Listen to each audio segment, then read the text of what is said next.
What up, everybody? It's Dan Greer with Forge coming at you for your 5-minute pep talk from the beach in Florida. You see the beautiful white sands behind me? Yes, I know. So here's what I'm going to do today. I am actually going to flip my camera around. Hold on just a second. Look at me. But instead, you get to look at this because this, whoa, is what you want to see. So today we're going to be talking all about leadership and re-energizing yourself as you watch this beautiful, amazing beach in the Gulf of Mexico out here in Panama City, Florida. So as a leader, you need to learn how to recharge yourself. You need to learn how to get yourself going. You need to learn how to refuel yourself, because if you can't refuel yourself, then guess what? You're no good to the rest of the world. You're no good to your team. You're no good to your mate. You're no good to your partner. You're no good to your kids. You're no good to your family. You're no good to anybody. You've got to figure out how to recharge yourself. All right. Maybe recharging is listening to a book. Maybe recharging is getting some time with your family. Maybe recharging is working for 2 hours, then getting out on the beach and doing it all over again. Maybe that's recharging. It's whatever it looks like to you. Okay. Now, here's the thing. If you don't know what that looks like to you, it's okay. It's okay if you don't know what it looks like, but try to figure it out. For me, I geek out on stuff. I'm going to geek out and recharge by reading a business book. I can go read Grant Cardone's 10X Mentor. No problem. I can reread a chapter of my book, Grit, Grease, and Grace, and I get recharged. I can go write a chapter of a book and it recharges me. I can be like, ooh, I should write this. And I'll go write 10,000 words and it recharges. But here's what I know. If I'm not recharged, I'm not leading. And I'm not just like filling my batteries up for no reason. I'm doing stuff that turns the needle while I fill my batteries up, right? I'm filling somebody else's love tank. I'm being a servant while I fill them up. Right now, I'm in a condo in Florida with my family. We came down here to see my oldest son. He's in dive school at the naval training thing. I know, an army guy going to school at a naval dive base. How cool is that? Anyways, I digress. It's like the only dive school that I know of in the army or in the military, but I could be 100% wrong. And we get to see him.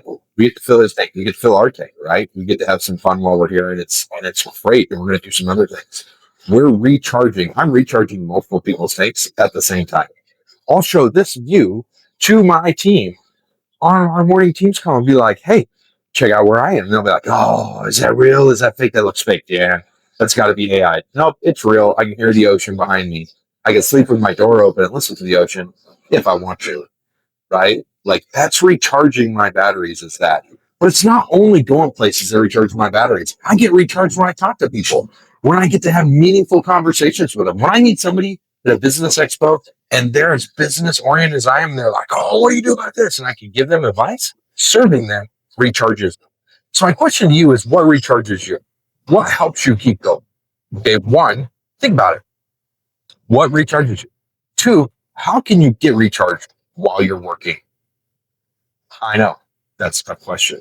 Brady, this is going to be the hardest one yet. 3, how do you recharge your team? And what does that look like for you? If you're recharging your team, what does that look like? Is it an annual meeting? Is it sending them to a training every quarter? Is it taking time one-on-one with them? What does that look like? What is it? How does it work? How do you do that? How do you fill their tanks so they can be recharged so they keep going? Because here's the thing. Life is not work, and work shouldn't be life. Your life should be what you love, and you should do what you love. Now, if you're stuck in a dead-end job right now and you feel like you can't go anywhere, you got to ask yourself, why am I here? What's the reason for this? What am I supposed to learn from this? If you're not happy with where you're at, I have one phrase for you. Love the life you build and build the life you love. If you don't love where you're at, start building a new life. If you don't love what you built, there's a problem as well. Because a lot of people go, "Oh, I want this, I want this, I want that. I want to travel as much as Dan does." And then they look at how much I travel and they're like, "You miss all that time away from your wife, your kids, your family. How do you do it? How do they survive?" We all sacrifice, baby. It's part of life. It's not the end of the world. But we're building a life that we love, right? And we're willing to sacrifice for a few years so we can have decades of life the way we want it. That's it. That's my 5-minute pep talk. That's Forge for you. You guys get out there, recharge your batteries. That's fun. Talk to you later. Bye.